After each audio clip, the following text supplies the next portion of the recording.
バングは高価買い取り市場で検索。77.5 FM Niigata。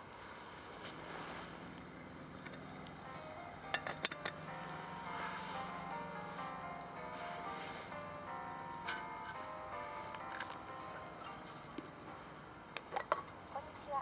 時刻は1時55分になりました。ウェザーリポート FM 新潟のスタジオからこの時間の天気予報です。現在佐渡に乾燥注意報が出されています。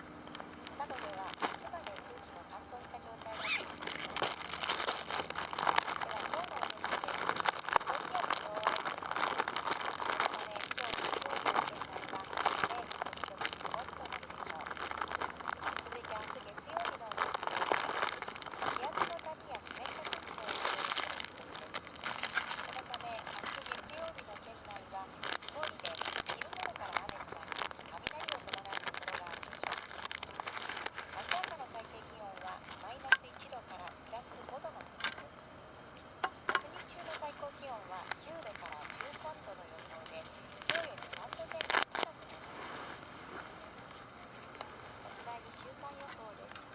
向こう1週間は気圧の谷や寒気の影響で曇りや雨、または雪の日が多いでしょう。なお期間の終わり、来週末頃は冬型の気圧配置の影響で荒れた天気となる恐れがあります。気温は期間の中頃までは平年より高く、その後は平年並みか平年より低くなるでしょう。以上、天気予報でした。続いて県民協会からのお知らせです。本日20日、新聞各紙に火災協会の折り込みが入りました。大切なお住まいの保証について興味のある方はぜひご覧ください。もちろん今保証の見直しをご検討されている方にもおすすめです。県民協会の火災協会は手頃な掛け金で幅広い保証ができるところが特徴です。火災の保証はもちろん、これからの季節に多い雷による被害や雪による被害、さらに地震の保証もあらかじめついています。ぜひ県民協会の火災協会をお選びください。県民協会では小さな掛け金で大きな保証を実現するため、お申し込みについては皆様の自主的な手続きをお願いしています。今回の折り込みに便利な申し込み書がついていますので、ぜひご利用ください。以上、県民協会からのお知らせでした。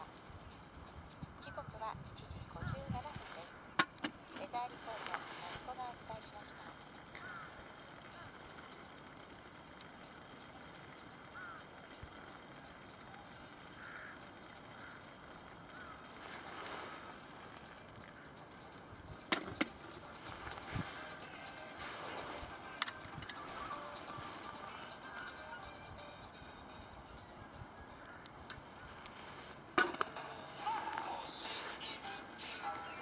腰いぶき